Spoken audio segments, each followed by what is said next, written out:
ఏపీలో కూటమి ప్రభుత్వం వచ్చి ఏడాది సందర్భంగా సుపరిపాలన స్వర్ణాంధ్రప్రదేశ్ పేరుతో అమరావతిలో రేపు భారీ సభను నిర్వహించనున్నారు. ఏడాదిలో చేపట్టిన అభివృద్ధి సంక్షేమ కార్యక్రమాలను వివరించనున్నారు. ఇక మరింత సమాచారం మా ప్రతినిధి సత్య అందిస్తారు.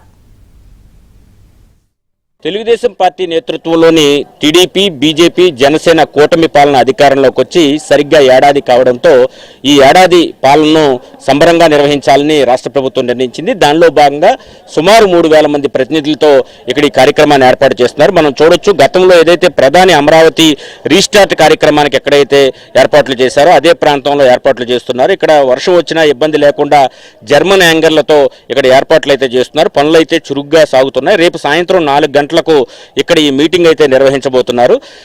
అదేవిధంగా ఎమ్మెల్యేలు, ఎంపీలు, ఎమ్మెల్సీలు, స్థానిక ప్రజాప్రతినిధులు, ముఖ్యంగా జడ్పీటీసీ చైర్మన్లు, స్థానికంగా ఉండే ప్రజాప్రతినిధులు కూడా ఈ కార్యక్రమానికి ఆహ్వానించాలని నిర్ణయించుకున్నారు.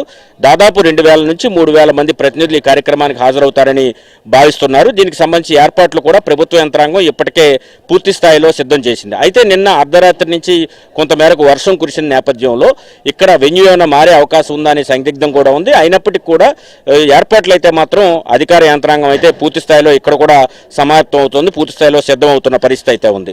గత ఏడాది పాలన ఏ విధంగా కొనసాగింది, ఈ ఏడాదిలో అనుసరించినటువంటి అమలు చేసినటువంటి సంక్షేమ పథకాలు ఏవైతే ఉన్నాయో వాటి ద్వారా ఎంతమందికి లబ్ధి కలిగింది, ఎన్ని కుటుంబాల్లో మార్పు వచ్చింది అనే దాని మీద ప్రధానంగా రేపు జరిగే ఈ సమావేశంలో వివరించబోతున్నారు. దీంతో పాటు రానున్న 4 ఏళ్లకు సంబంధించి భవిష్యత్ దిశానిర్దేశం కూడా అటు ముఖ్యమంత్రి, అదేవిధంగా డిప్యూటీ సీఎం పవన్ కళ్యాణ్ కూడా మొత్తం ఎమ్మెల్యేలు, ఎమ్మెల్సీలు, ఎంపీలు, అదేవిధంగా స్థానిక ప్రజాప్రతినిధులు ఎవరైతే వస్తారో వారితో పాటు ఈ స్వర్ణాంధ్ర కార్యక్రమానికి సంబంధించి 175 నియోజకవర్గాల్లో ఆఫీసులు ఏవైతే ఏర్పాటు చేస్తున్నారో అక్కడి నుంచి కూడా ప్రతినిధులు కూడా రానున్నారు. వీరందరికీ కూడా ఒక దిశానిర్దేశం ఇక్కడైతే చేయబోతున్నారు. ఈ కార్యక్రమం సాయంత్రం 4 గంటల నుంచి కొనసాగే అవకాశం ఉంది. అయితే వెన్యూ అయితే మాత్రం ప్రస్తుతానికైతే మాత్రం ఇక్కడే పనులు అయితే కొనసాగుతున్నాయి. వెన్యూ ఒకవేళ మార్చాల్సి వస్తే కనుక వేరే చోటకి వెన్యూ కూడా మారే అవకాశం ఉందని తెలుస్తోంది. అదే సమయంలో అధికార యంత్రాంగం మాత్రం పనులను అయితే మాత్రం ఆపకుండా ముందుకు తీసుకువెళ్తుంది. మరోవైపు రానున్న 4 ఏళ్లలో ఈ ప్రభుత్వం ఎలాంటి కార్యక్రమాలు చేపట్టాలి, ఎటువంటి లక్ష్యాలు నిర్దేశించుకోవాలనే దాని మీద కూడా పూర్తి స్థాయిలో